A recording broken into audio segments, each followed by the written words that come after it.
Okay, going to get my nails done. See, this, I don't know if you can see, I get the gel nail color done. Not all the time, but I'm going to get it done again.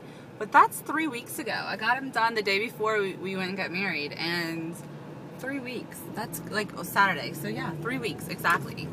That's bizarre and awesome. They look like as good as they did the day I got them. Killer.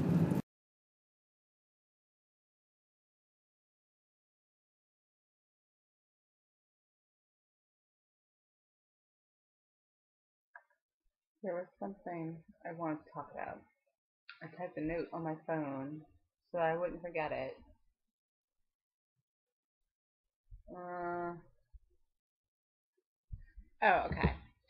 I wanted to talk to you guys about finding your own way. And I think that through this whole thing, I have been all about knowledge is power.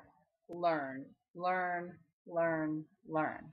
But the only person who can dictate or tell you or navigate this journey is you. So if you read a blog, and it's so vast, the knowledge that's out there. You might read a blog that's backed by 3 doctors that tells you that if you chew 37 times and swallow while standing on your head, you will absorb 50% less calories. And there is medical research to back it up. Medical research. And then you'll read a blog or a paper that says that standing on your head causes complete indigestion and breaks down the entire digestive system to where your body does nothing but convert food straight to fat. And there's medical research to back it up. So, what you would then have to do, if it appealed to you, is try it. You stand on your head and you chew 37 times and you lose weight, great. If you stand on your head and you chew 37 times and you gain weight, stop.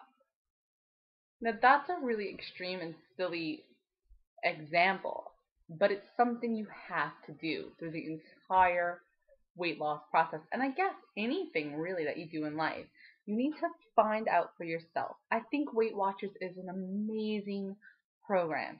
It takes a lot of information, sorts through the really random diets and fads, finds the medically accurate information, and then takes it and turns it into something made for public consumption, made for the average person to take and apply without much thought behind it. And it will work. But if you take that basic knowledge and instead of just taking it and applying it to your life, you take it, apply it to your life, and then build on it, you can do amazing things.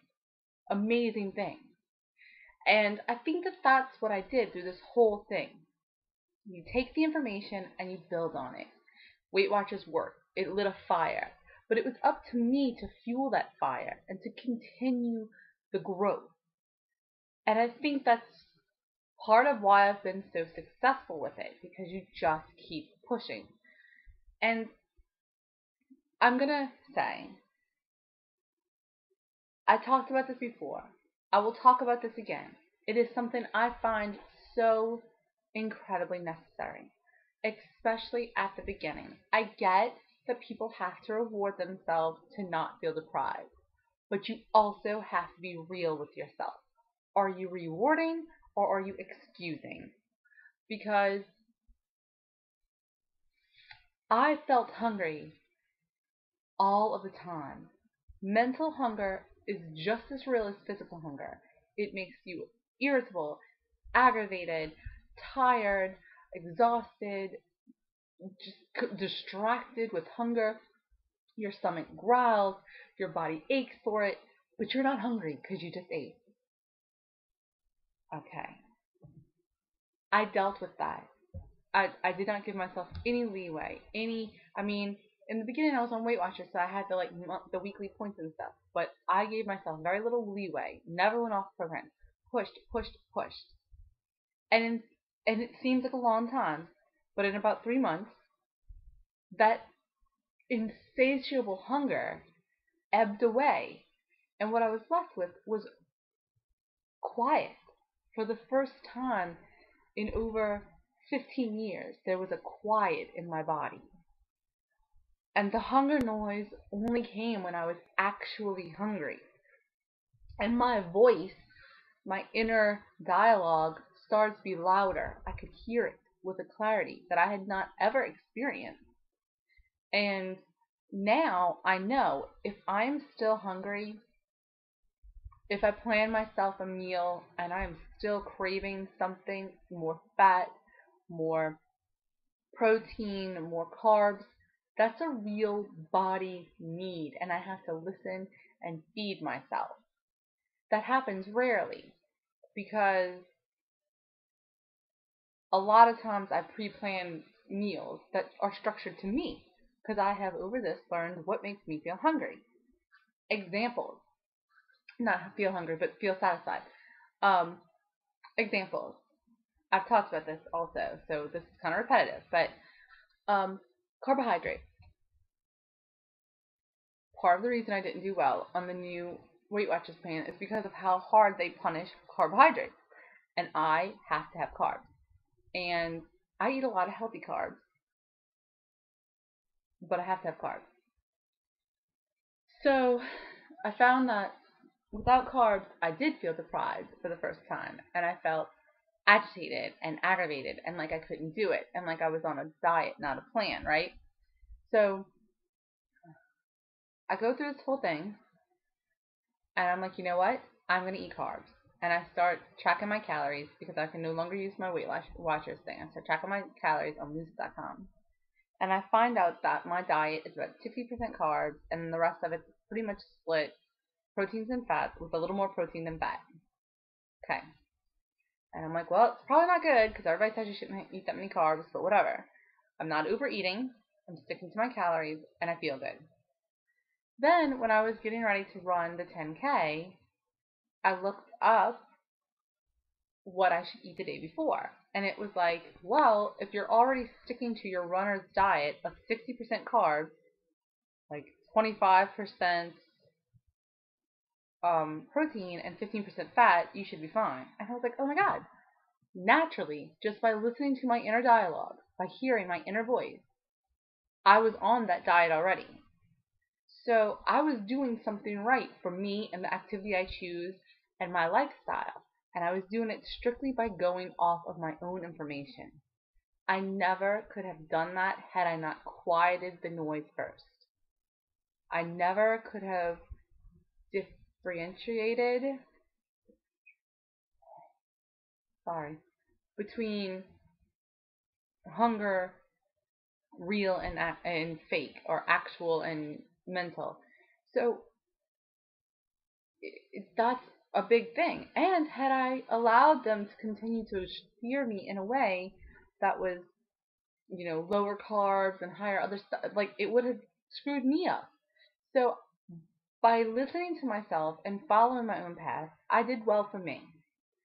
Another situation, I eat late at night. People are like, oh, I'm trying not to eat after 8 o'clock. Oh, you're not supposed to eat after 6. Oh, it's bad for your body, or there's a bunch of reasons. There's a bunch of reasons why it doesn't matter and how it's an old wives' tale, but then there's also a bunch of reasons why you shouldn't do it. But here's the thing. I go, go, go, go. I work through my lunch hour because I only have enough I have to drop the kids off at school and pick them up. So to make 8 hours and keep my insurance and have 40 hours a week and blah, blah, blah, I have to drop them off, go to work all the way through 8 hours and leave immediately. Or it just doesn't work. So I don't have, I have a break in the morning and a break in the evening, but I eat during my lunchtime. So this is what I do. I go to work, I hit the ground running, and I work. First break, I eat breakfast, take care of whatever I have to take care of, keep working. Lunchtime, I eat while I work. Evening, if I'm going to have a snack, I have a snack at break, and I keep going. I work through everything. Then I leave. Pick up the kids. Do dancing. Do the gym. Do homework. Do studying. Do projects. Whatever we have to do. Then I do dinner. Then I pack lunches for the next day. And everything is happening. And I like to have a meal where I just sit down on the couch, at the table, wherever I'm going to be. It's just me and my food. And I don't want to be interrupted, and I just want to enjoy it. And dinner is that.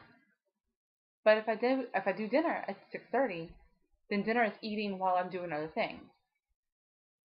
It's the only time I have to sit and just eat is late. But it makes me feel satisfied. It makes me feel like I have something. It makes me feel spoiled. I cook a really good dinner. You've seen some of the dinners I cook, and it's really good. And so it's important for me to sit down and enjoy that work I just put into it. Enjoy the food that I just created. Think about it. Taste it. I cook good food. So when I sit down and I eat it, I feel like I'm eating at a restaurant. So I don't want to rush through that, because part of feeling satisfied with this program is enjoying my food still. And part of enjoying it is actually tasting it. And so in my situation, maybe there's some benefits to eating earlier, but the benefits to eating later greatly outweigh the benefits to eating earlier for me. And I've eaten that late dinner almost every time I've eaten dinner. So today was like the earliest I've eaten dinner in a long time. It was like 7:15. So, and I still lost weight. I lost weight because I busted my ass. I work out hard. I take my food very seriously. I don't slack. So, but in doing that, I allow myself to eat late at night and not suffer consequences. I have a very late night snack. Like, after the whole house is asleep, when I'm curling up into my bed, is when I have my ice cream. Banana ice cream, Laughing Cow ice cream, whatever it is. Skinny Cow ice cream, whatever it is. Whatever snack I'm going to have that night. I don't always have snacks anymore. I'm kind of over it, but that's how I did it for a very long time, up until like 2 or 3 months ago. So I'm just saying, like, you have to know. If I let somebody take that away from me because it's wrong, I would not be happy. I would not be able to keep doing this for the rest of my life. You have to find what works for you. You have to know what it is that's going to do it for you. And part of that is the initial cleansing so that you can hear yourself. Because it's a very, very fine line. In the beginning, it was impossible. I could not have done it in the beginning. That's why I had to shut everything down. But there's a very fine line as you start to open up the gateway to hearing yourself. There's a fine line between excuses and actuality, like giving yourself your way, your own way, like the easy way out, or hearing what you really need. So I just think that purging it from your body and detoxifying yourself for however long you feel you need to, again, be honest, it is a very important step. And it's a step that if I had not done, I don't think I would have been as successful as I have been. And carving your own niche and laying down groundwork to something you can follow. There again, had I told myself I had to work out 5 times a week, 3 hours, because that's what everybody else did, I would not still be working out. Had I told myself I couldn't eat after 7 o'clock, I would skip dinner half the time. If I told myself I couldn't have my ice cream when the whole house was asleep, I wouldn't feel satisfied.